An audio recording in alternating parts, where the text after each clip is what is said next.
Dans fidèle, ça renvoie à quoi fidèle? Ça renvoie que quelqu'un de fidèle, par exemple, c'est quelqu'un qui, par exemple, il a une mission et il s'arrête pas en cours de route. D'accord, ok. Il ne s'arrête pas en cours de route. Ok, fidèle. D'accord. Ok. Donc, oui, on peut définir la fidélité, c'est rester attaché à la même, par exemple, une femme qui est fidèle à son mari, elle reste attachée à son mari, elle ne va pas changer. Si tu es fidèle à ton école, par exemple, tu ne vas pas changer d'école. Tu es fidèle en amitié, tu ne changes pas d'amis tous les 4 matins. Voilà, tu as tes amis et tu restes attaché à ces mêmes amis.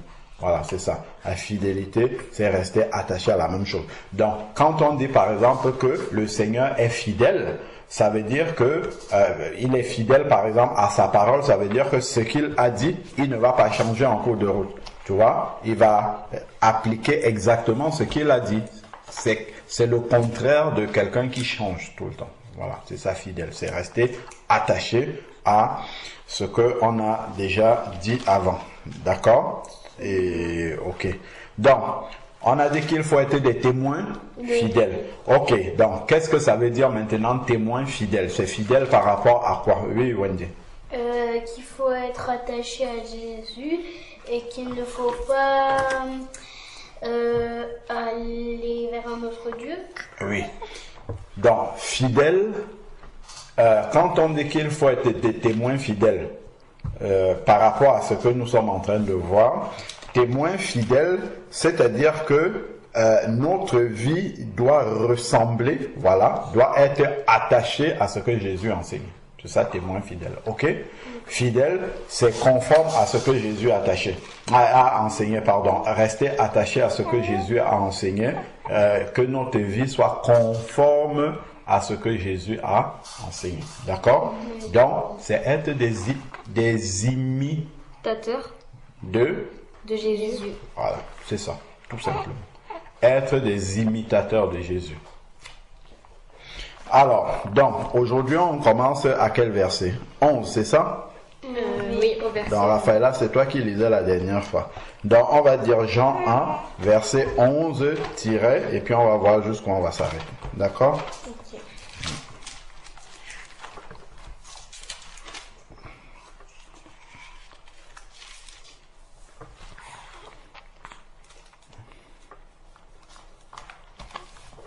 C'est qui lit? C'est toi qui vas lire. Donc, tu commences verset 11, tu t'arrêtes à chaque verset, s'il te plaît.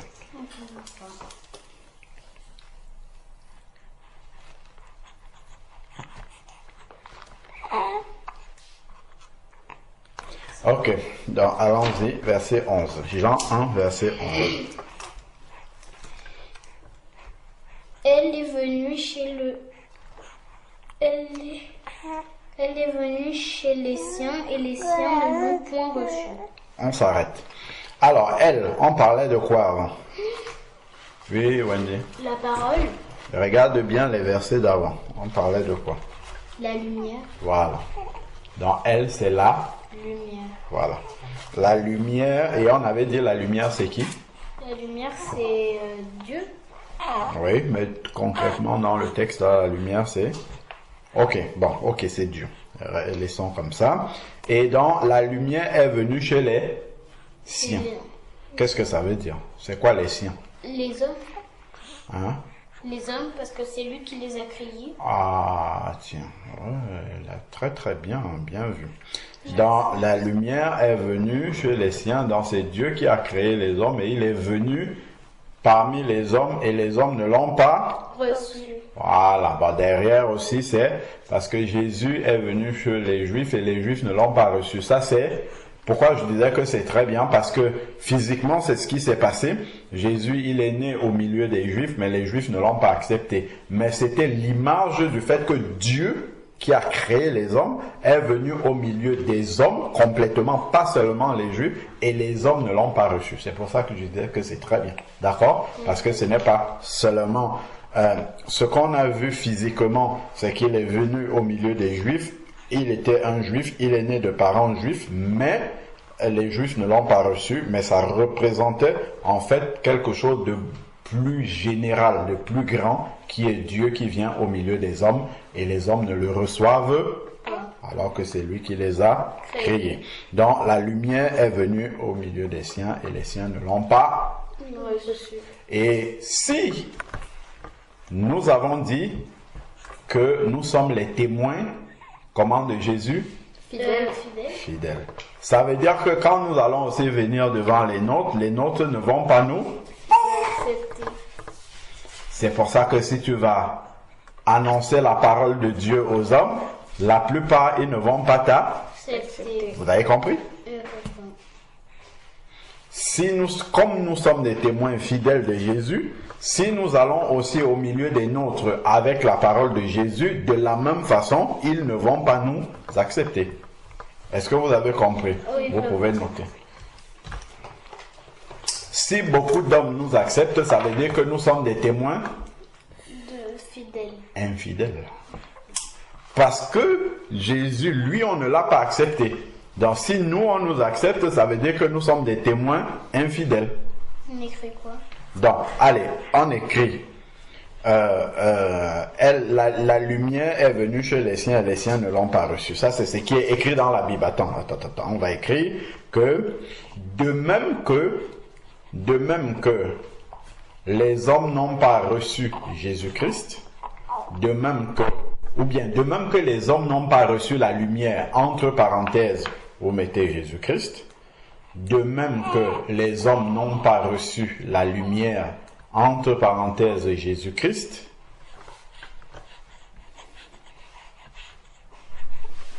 virgule, ils ne recevront pas, de même que les hommes n'ont pas reçu la lumière, entre parenthèses, Jésus-Christ, virgule, écoute, de même que les hommes n'ont pas reçu la lumière, entre parenthèses, Jésus-Christ, virgule, de même que les hommes n'ont pas reçu la lumière, entre parenthèses, Jésus-Christ, virgule, de même que les hommes n'ont pas reçu la lumière, entre parenthèses, Jésus-Christ, virgule, ils ne recevront pas non plus ces témoins. Ils, avec un S, ils ne recevront pas non plus ces témoins. Ils ne recevront pas non plus ces témoins. Entre parenthèses, V11. De même que les hommes n'ont pas reçu la lumière, entre parenthèses, Jésus-Christ, de même que les hommes n'ont pas reçu la lumière, entre parenthèses, Jésus-Christ, virgule, ils, au pluriel, ne recevront pas non plus ces témoins, entre parenthèses, V11, fermez la parenthèse, point. De même que les hommes n'ont pas reçu la lumière, entre parenthèses, Jésus-Christ, virgule, ils ne recevront pas non plus ces témoins, entre parenthèses, V11, point. C'est bon? Tu as une question? C'était pour demander comment on écrit ça pour ces témoins? Oui. S-E-S. Alors, donc, ok, donc on poursuit au verset 12. Donc vous avez compris? Oui. Voilà, donc si nous sommes des témoins fidèles, ça veut dire que on a dit, quand on définissait fidélité, ça veut dire que notre vie sera conforme à celle de Jésus, donc elle va ressembler à celle de Jésus. Donc ce qui est arrivé à Jésus-Christ, c'est ce qui va nous arriver aussi. Si on est fidèle, bien sûr. Ok?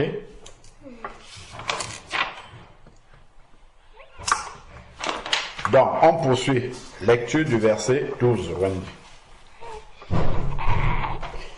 Jean 1,12. Mais à tous ceux qui l'ont reçu, à ceux qui croient en son nom, elle a donné le pouvoir de devenir enfants de Dieu, lesquels sont nés. Point. Après le verset 12, on s'arrête. Relis le verset 12. Uniquement le verset 12, pas plus. Mais à tous ceux qui l'ont reçu, à ceux qui croient en son nom, elle a donné le pouvoir de devenir enfants de Dieu. Voilà. Amen. Quand on lit ce verset, nous sommes encouragés parce qu'il dit à ceux qui l'ont reçu. Donc, ce n'est pas tout le monde qui va rejeter. D'accord? Les siens ne l'ont pas reçu, mais il y en a quand même quelques-uns qui l'ont reçu. Et à ceux qui ont reçu, le peu qui l'ont reçu, il a donné le pouvoir de devenir enfants de... Voilà. Donc, il y a quelques-uns quand même qui vont recevoir la parole de Dieu par les témoins de Jésus-Christ que nous sommes. Et à ceux-là, Dieu va leur donner le pouvoir de devenir ses enfants.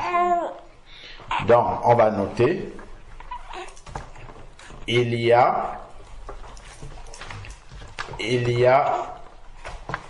cependant, il y a... Nouveau paragraphe. Oui, c'est un nouveau paragraphe. Ou on peut dire, il y en a qui recevront la parole de Dieu. Il y en a néanmoins qui recevront la parole de Dieu. Voilà, c'est ça. Il y en a néanmoins. N-E, accent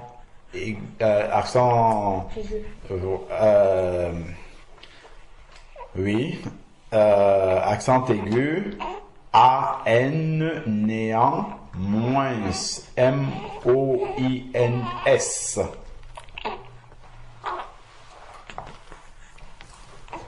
E, accent aigu, A-N,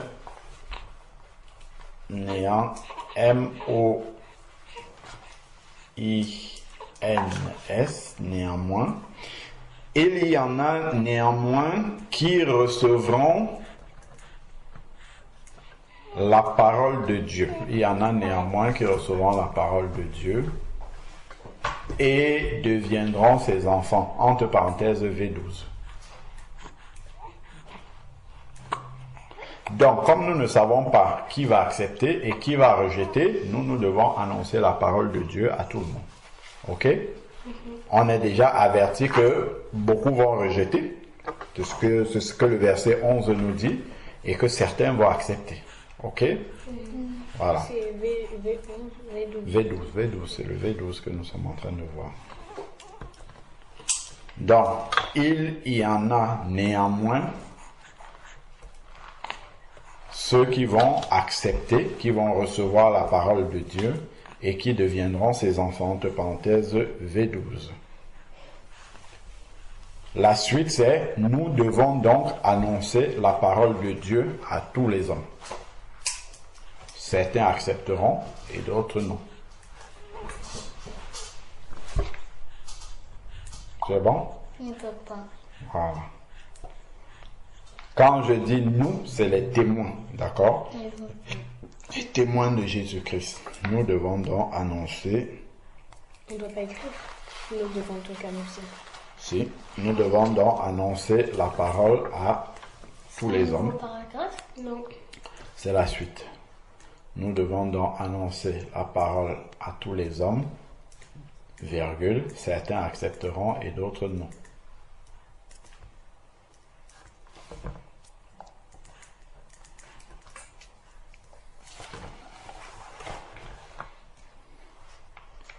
Certains accepteront et d'autres non.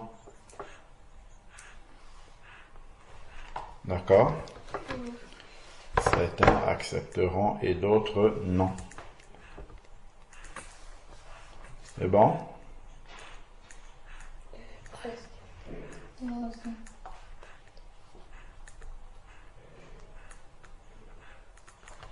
Après les hommes, c'est quoi? Certains accepteront et d'autres non.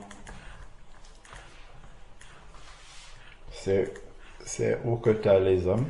C'est dans quelle phrase? Nous devons donc enseigner la parole à tous les hommes. Non, pas annoncer, c'est pas enseigner. C'est nous devons donc annoncer la parole de Dieu à tous les hommes. Virgule, certains accepteront et d'autres non.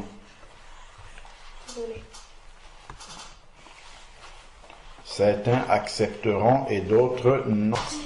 Certains accepteront et d'autres non. D'accord? Oui, Alors, on poursuit au verset 13. Bon, si on regarde bien, on dit « elle ». Ceux qui acceptent la parole, elle a donné le pouvoir de devenir des enfants de Dieu. Vous avez vu qu'on doit devenir des enfants de Dieu, ok? On ne naît pas des enfants de Dieu, mais on doit le devenir quand on accepte la parole de Dieu, ok? Donc même si nous sommes des enfants des chrétiens, nous ne sommes pas forcément chrétiens. D'accord? Il faut que nous-mêmes nous acceptons la parole de Dieu. Donc, mon père peut être chrétien et moi je suis un païen. Mon père peut être un chrétien, même si je prie, je suis un païen quand même. Pourquoi? Parce que celui qui est vraiment chrétien, c'est celui qui a reçu, c'est écrit ici, à tous ceux qui ont reçu la parole. C'est-à-dire qu'ils ont accepté cette parole-là dans leur cœur et cette parole-là a produit du fruit dans leur vie. Ça a produit une transformation. Cette parole-là a fait en sorte qu'ils soient des témoins fidèles de Jésus-Christ. C'est-à-dire que leur vie commence à ressembler à ce que Jésus-Christ a enseigné. On écoute d'abord. Leur vie est changée. Elle commence à ressembler à ce que Jésus-Christ a enseigné. Ils cherchent à vivre comme Jésus-Christ a enseigné. D'accord? C'est ceux-là qui ont reçu la parole. C'est eux qui deviennent des enfants de Dieu. D'accord? Donc même si notre papa, notre maman, notre grand-père, notre grand-mère sont des chrétiens, nous devons devenir aussi des chrétiens en acceptant la parole de Dieu et que cette parole-là nous change, d'accord? Et que nous vivons comme des enfants, nous vivions comme des enfants de Dieu. Là, on va dire que nous sommes devenus des enfants de Dieu, d'accord? Parce qu'on ne naît pas des enfants de Dieu. Oui, c'était quoi ta question? Mais alors, comment ils font pour recevoir la parole dans leur cœur? C'est que quand on est en train de dire que Jésus a demandé de faire ça, on voit simplement comment ils commencent à obéir à cette parole-là. On comprend qu'ils l'ont reçu dans leur cœur. C'est comme si tu prends par exemple une semence, je sais pas la semence de quoi. Tu prends par exemple qu'est-ce qui pousse? Des radis, par exemple, d'accord? Tu mets des radis dans le sol, c'est une semence, ok? Je sais pas comment ça se plante les radis. Tu mets dans le sol. Si on voit la pousse des radis, ça commence à sortir du sol. Et après, il y a des radis qui poussent, d'accord? On comprendra qu'on a planté des radis et que le sol était bien préparé et ça a pris, ok? Mais si tu plantes des radis et que rien ne sort, ça veut dire que le sol était mauvais. D'accord? Donc de la même manière, si tu prends la parole de Dieu, tu l'annonces à quelqu'un et que le cœur de la personne commence à changer et on voit que son comportement commence à changer, parce que il se demande, est-ce que Dieu aime ce que je suis en train de faire? Non, ça ne plaît pas à Dieu. Ça veut dire que ça, ce sont les radis qui sont en train de sortir, d'accord? Ça prouve que la parole de Dieu qui a été semée dans son cœur est en train de produire du fruit, d'accord? Là, on peut dire que cette parole-là a porté dans son cœur, ok?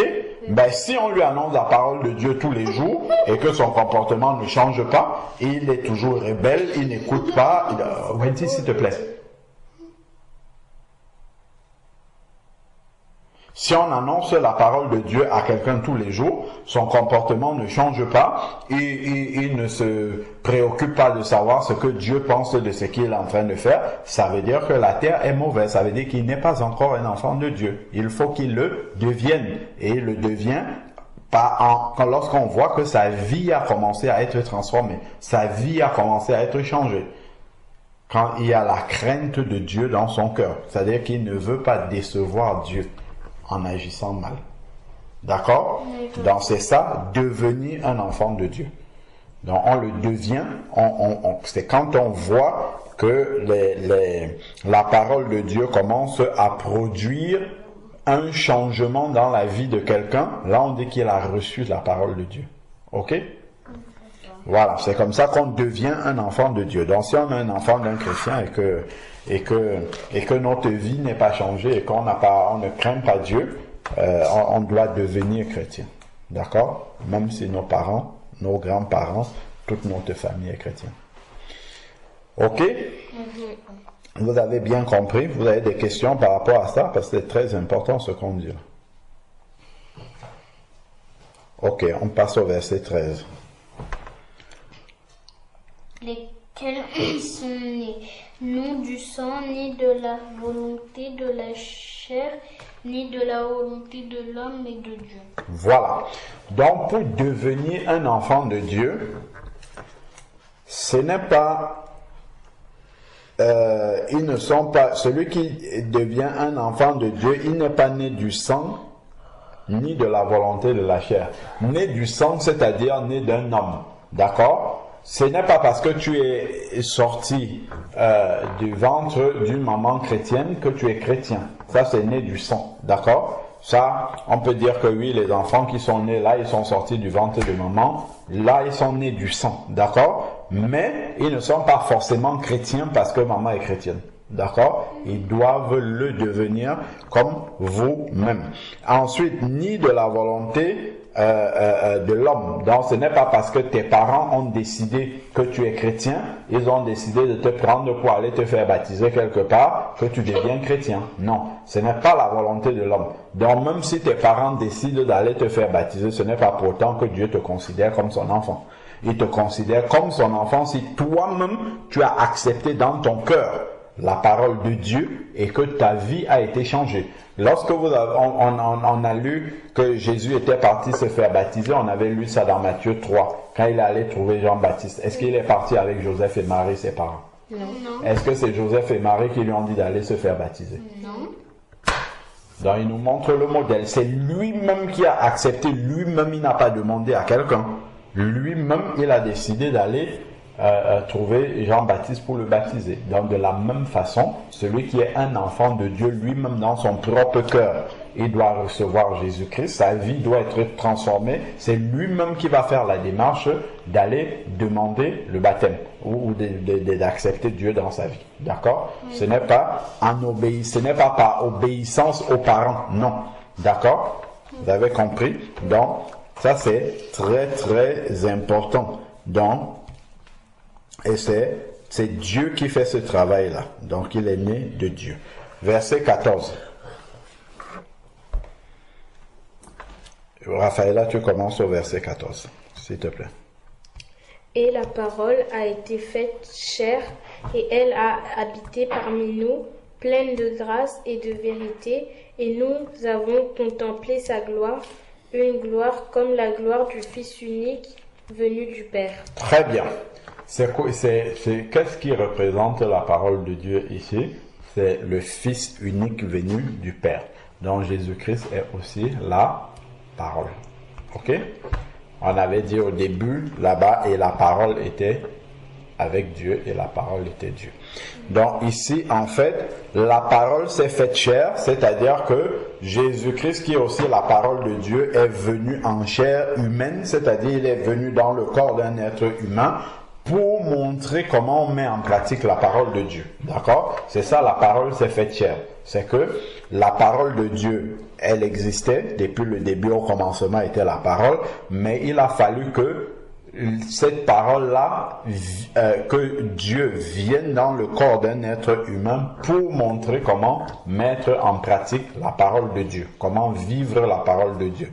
C'est ça, la parole s'est faite chair, elle est venue au milieu de nous, elle a habité au milieu de nous. C'est ça que le disciple Jean est en train de dire. D'accord? C'est qu'ils ont contemplé, c'est-à-dire qu'ils ont été avec la parole de Dieu qui s'est transformée dans la chair de Jésus-Christ. Est-ce que vous avez compris? Oui, qu'est-ce que tu veux dire? Mais Jésus, il est entré dans la chair d'un être humain, mais de quel être humain? De Jésus-Christ. C'est Dieu qui est venu dans la chair d'un être humain en la personne de Jésus-Christ. Donc Dieu, il est Dieu et il est entré dans le corps de Jésus. Il a décidé de venir dans le monde entier comme tous les êtres humains ils viennent en naissant, comme bébé, en grandissant et ainsi de suite. D'accord? Donc Dieu aussi, pour venir au milieu des hommes, il ne pouvait pas venir simplement comme ça. Il a décidé de venir comme un être humain normal, c'est-à-dire en naissant dans le sein d'une maman qui est Marie, et puis c'est celui qu'on a appelé Jésus-Christ. D'accord? Ok? Voilà. Mais c'est Dieu qui est entré dans le corps d'un être humain et qui est venu dans le monde pour accomplir pour accomplir justement la parole de Dieu, pour montrer comment est-ce qu'on met en pratique la parole de Dieu. D'accord? Comment est-ce que Dieu veut qu'on mette en pratique sa parole. D'accord? Est-ce que vous avez compris? Voilà. Alors, ça c'était le verset 14-15 de Raphaël. Jean lui a rendu témoignage et s'est écrié. C'est celui dont j'ai dit, celui qui vient après moi m'a précédé car il était avant moi. Voilà. Donc, Jean-Baptiste, là, celui dont il parle ici, c'est Jean-Baptiste. Il dit, et Jean-Baptiste, qu'est-ce qu'il a dit? Jean lui a rendu témoignage et c'est écrit, c'est celui dont j'ai dit, celui qui vient après moi. Pourquoi? Parce que Jésus-Christ devait commencer à prêcher après Jean-Baptiste, d'accord? Jean-Baptiste, lui, venait annoncer aux gens, répentez-vous car le royaume de Dieu s'est approché, parlait de Jésus-Christ. D'accord? Et quand Jésus a été baptisé par Jean-Baptiste, il a commencé à prêcher et Jean même a arrêté de prêcher. D'accord? Parce qu'il a été tué. Donc, et c'est celui qui vient après moi. C'est pour ça qu'il dit c'est celui qui vient après moi. Donc, c'est celui qui va continuer le travail que j'ai commencé et qui m'a précédé car il était avant moi. Parce que Jésus-Christ existe depuis le livre de la Genèse. Quand on a dit au commencement était la parole, dès le début là, Jésus-Christ était déjà là parce que c'est lui qui est la parole. Ok? C'est pour ça qu'il dit qu'il était avant moi. D'accord? Jésus-Christ était avant Jean-Baptiste parce qu'il est là depuis le commencement. Alors, ils ont fait un renvoi ici. Qu'est-ce que ça renvoie à quoi? Il était mon premier. Bon, c'est comme ça qu'ils expliquent ça. Alors, dans Raphaëla, la suite, verset 16. Et nous avons tous reçu de sa plénitude et grâce pour grâce. D'accord, donc là, il parle un peu de la grandeur de Jésus-Christ, parce que eux, Jean, le disciple de Jésus-Christ, ils ont vécu avec lui physiquement, d'accord? Et il dit un peu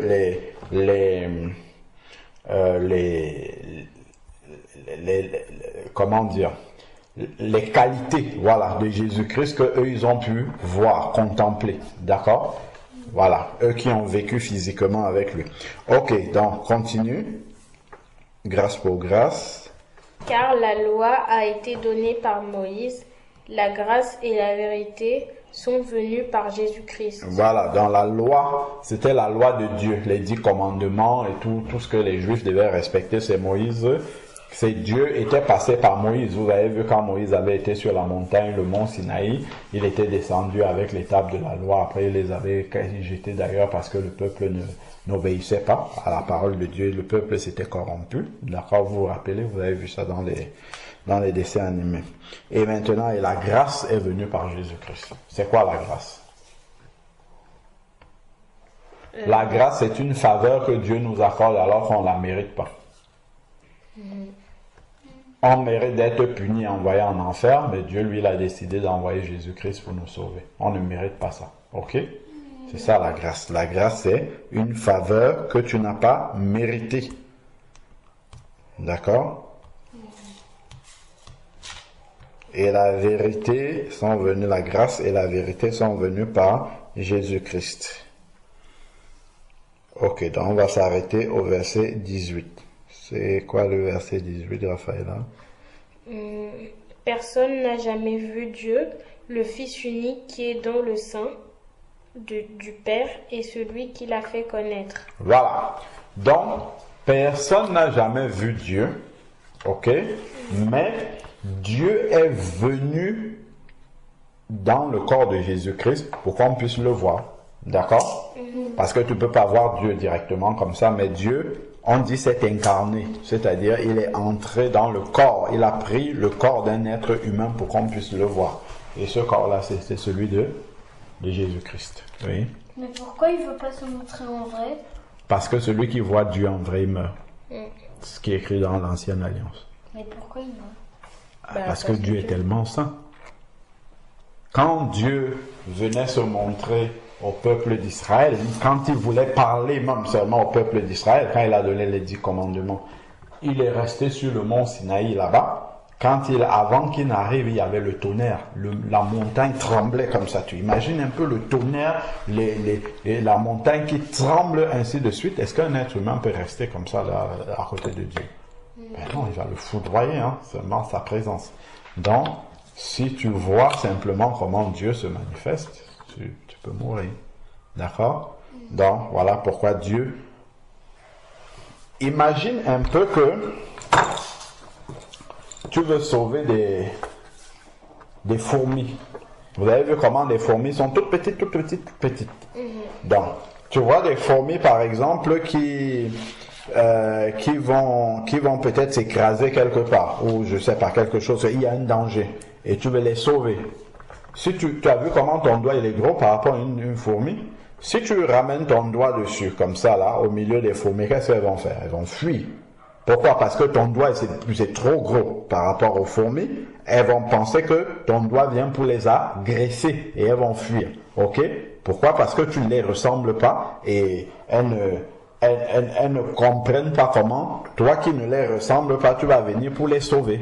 D'accord? Pour éviter qu'elles tombent dans un trou. Donc Dieu, lui, le sait. Donc, le meilleur moyen pour sauver une fourmi, c'est que tu gardes toute ta force d'un être humain là, d'accord, mais que tu prennes le corps d'une fourmi, tu viens au milieu d'eux. Et là, les fourmis vont dire, ben ça c'est quelqu'un qui est avec nous, il ne peut pas nous vouloir du mal. Mais toi, tu as la force d'un être humain et le travail que ton gros doigt devait faire au milieu des fourmis, il va faire le même travail mais dans le corps d'une fourmi, pour ne pas leur faire peur. Ok? Mais c'est ça que Dieu a fait avec Jésus-Christ. S'il venait en tant que Dieu, il a essayé en venant sur le mont Sinaï. Et quand les Juifs ont vu comment Dieu se manifestait, ils ont dit à Moïse, non, que Dieu ne nous parle pas, sinon on va mourir, toi va parler avec lui et tu viendras nous dire ce qu'il a dit. D'accord? Dieu a vu que les hommes devaient avoir peur de lui comme ça. D'accord? Il a dit, bon, ok, je vais venir maintenant en tant qu'un simple homme. D'accord? Et là, ça sera plus facile pour moi de discuter avec l'homme de manière que l'homme n'ait pas peur de moi, d'accord? Parce qu'il verra que je suis un homme comme lui. C'est pour ça que Dieu est venu dans le corps de Jésus-Christ. Et quand Jésus-Christ parlait aux hommes, comme c'était un homme comme les autres, les hommes pouvaient rester et écouter ce qu'il disait, d'accord? Plutôt que de dire on va écouter Dieu qui se manifeste comme le tonnerre là-bas, ainsi de suite. Ok? Donc Dieu est venu, mais en gardant la force, la puissance de Dieu, comme je disais, tu viens dans le corps d'une fourmi, mais en gardant la force d'un être humain. D'accord? Dans Dieu, et tu fais dans le corps d'une fourmi tout ce que tu aurais pu faire si tu restais en être humain. C'est ça que Dieu a fait, ok? En venant dans le corps de Jésus-Christ et en gardant toute la force de Dieu et en accomplissant ce que Dieu voulait faire au milieu des êtres humains. Ok? Est-ce que vous avez compris? Est-ce que vous avez des questions? Qu'est-ce qu'on peut retenir pour nous par rapport à ce qu'on a dit? On l'a dit dans les premiers versets, ce qu'on doit retenir pour nous. Alors, c'est que si on annonce la parole de Dieu, il y en a certains qui vont accepter et d'autres non. D'accord? Donc, ceux qui n'acceptent pas, il faut savoir que ce n'est pas nous qui n'acceptons pas, mais c'est Dieu qui n'accepte pas, parce que c'est la parole de Jésus-Christ que nous sommes en train d'annoncer. On a aussi dit qu'on ne naît pas des enfants de Dieu, mais on devient des enfants de Dieu. Et ça, c'est quand on constate que quand on a entendu la parole de Dieu, elle commence à changer nos vies. Elle commence à transformer notre comportement, notre caractère. On commence à rechercher, à ressembler à ce que Jésus-Christ enseigne. D'accord? Là, on va dire que la personne est en train de devenir un enfant de Dieu. D'accord? Donc, même si notre papa est chrétien, notre maman chrétienne, tout ça, ça ne fait pas de nous des chrétiens. D'accord? On doit devenir chrétien en en obéissant à la parole de Dieu, en faisant ce que Jésus-Christ demande que nous fassions. Là, on va lui ressembler et devenir ses témoins. Ok? Et après, maintenant, là, c'est Jean qui rend témoignage de la manière dont Jésus-Christ est venu sur la terre. Donc, on va quand même noter, la grâce de Dieu, c'est une faveur imméritée. C'est une faveur qu'on n'a pas méritée. La grâce de Dieu est une faveur que l'on n'a pas méritée. Voilà, c'est ça. La grâce de Dieu est une faveur que Dieu nous accorde alors que nous ne l'avons pas méritée. Voilà, c'est plus clair comme ça. La grâce de Dieu est une faveur que Dieu nous accorde alors que nous ne l'avons pas méritée.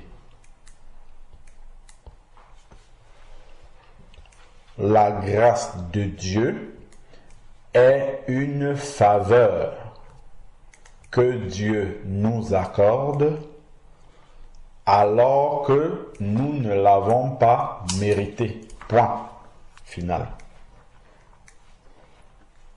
Et vous allez me donner les sujets de prière que vous avez que vous pouvez déduire, que vous pouvez faire. Ce que nous avons partagé, qu'est-ce que ça vous inspire comme sujet de prière pour vous-même?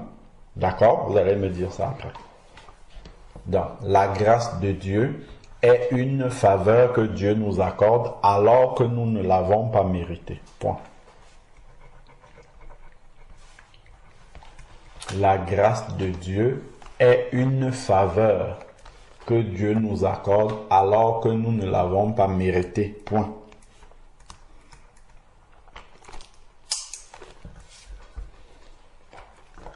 La grâce de Dieu est une faveur que Dieu nous accorde alors que nous ne l'avons pas mérité. Point.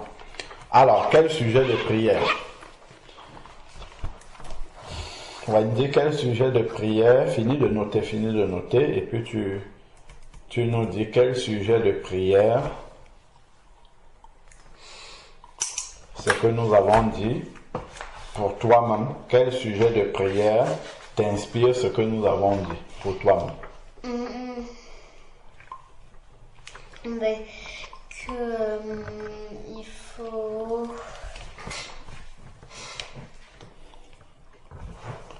Pour toi, tu vas prier pour que Dieu fasse quoi? Qu'est-ce que tu... Pour qu'on soit vraiment des témoins fidèles. Qu'on soit des témoins fidèles, d'accord?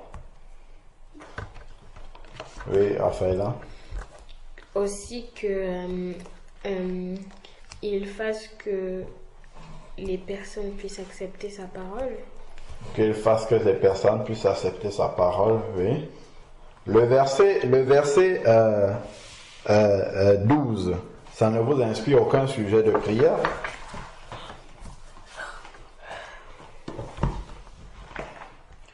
Le verset 12, qu'est-ce qu'il dit? Il dit qu'il y en a néanmoins qui recevront la parole de Dieu et deviendront ses enfants. Non, le verset 12, qu'est-ce qui est écrit dans la Bible? Je sais.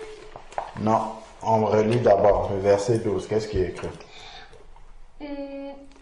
Mais à tous ceux qui l'ont reçu, à ceux qui croient en son nom, elle a donné le pouvoir de devenir enfant de Dieu. D'accord, c'est bon. Dans quel sujet de prière ce verset vous inspire pour vous-même?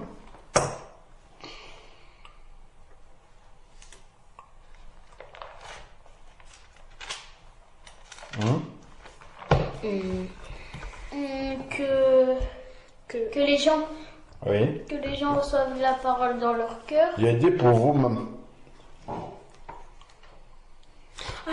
Oui. Qu'on puisse devenir ses enfants. Ben voilà. On est des... Vous êtes déjà des enfants de Dieu. Non. Enfin, Vous devez devenir des enfants de Dieu. Vous êtes des enfants de chrétiens pour l'instant.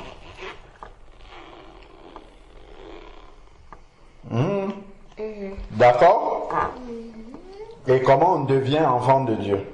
En se baptisant, Se baptiser, ça vient après. Mais qu'est-ce qu'on a dit là pour devenir un enfant de Dieu, oui? il faut accepter la parole de Dieu. Et quand on accepte la parole de Dieu, qu'est-ce qu'elle fait? J'ai expliqué avec les radis et tout ça. Hein? Oui. Elle produit du fruit qui fasse qu'après on puisse changer le comportement. Voilà. Donc il faut que votre comportement puisse changer. Il faut que votre comportement soit conforme à la Parole de Dieu. Voilà. Ça montrera que vous êtes devenus des enfants de Dieu. D'accord? Est-ce que pour l'instant vos comportements ressemblent à la parole de Dieu? Pas vraiment. Pas vraiment. Donc il faut le devenir. D'accord? Est-ce que par rapport à ce que vous connaissez de la parole de Dieu, vous connaissez beaucoup de choses sur la parole de Dieu, est-ce que maintenant votre comportement ressemble à ce que vous connaissez de la parole de Dieu? Non. Non. Voilà. Donc c'est quand votre comportement va commencer à ressembler vraiment à ce que vous connaissez de la parole de Dieu, là vous serez devenus des enfants de Dieu. D'accord? Est-ce que vous avez compris? Oui, papa. Voilà. Donc c'est un sujet de Prière. Voilà, ça c'est même le sujet de prière le plus important de ce que nous avons partagé aujourd'hui. Est-ce que vous avez compris? Oui, papa. C'est pour ça qu'on ne peut pas prendre simplement un enfant parce qu'il est l'enfant d'un chrétien et puis on le baptise. Non. Il doit recevoir lui-même la parole de Dieu. Vous avez vu Yasmine? Oui. On ne l'a pas baptisée comme ça. C'est au moment où elle-même, elle a accepté Jésus-Christ comme son Seigneur et son Sauveur sans que personne ne la force, sans que personne ne l'oblige. C'est là que elle-même, elle a demandé à être baptisée. Ok? Voilà. C'est pas son papa qui l'a dit, qui l'a pris comme ça. Il a dit, bon, ok, Yasmine, tu es grande maintenant. Comme tu es grande et que tu as l'âge de te baptiser, on va te baptiser. Ok? Donc on fait sa propre démarche. Comme la fille de tonton Dachel aussi. Elle-même, elle a fait sa propre démarche pour rencontrer Jésus-Christ et que sa vie soit changée et transformée. D'accord? Et à ce moment-là, elle peut dire qu'elle a accepté Jésus-Christ et qu'elle souhaite maintenant se faire baptiser. D'accord? Voilà. Donc, celui qui a reçu la parole de Dieu n'attaque pas ses copains. Il aime son prochain comme Soi-même. Voilà. Ok. Bon, donc on va prier pour ces sujets de prière. D'accord? On va prier ces sujets de prière. Je crois qu'il y en a 3 que vous avez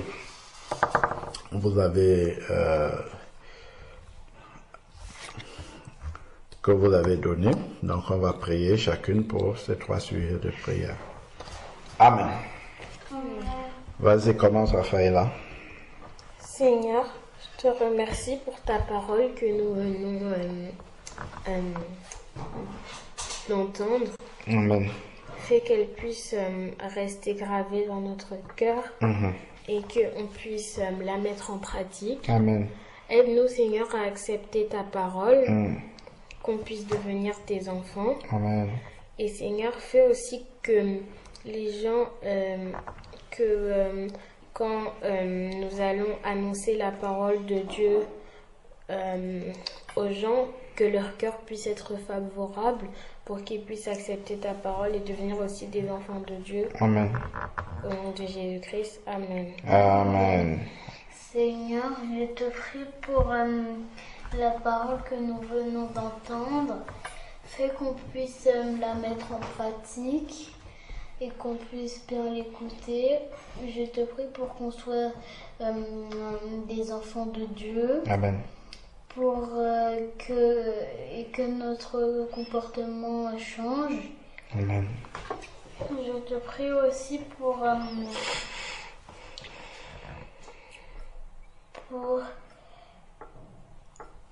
qu'on puisse bien encore apprendre ta parole. Au nom de Jésus-Christ. Amen. Amen. Que Dieu vous bénisse abondamment.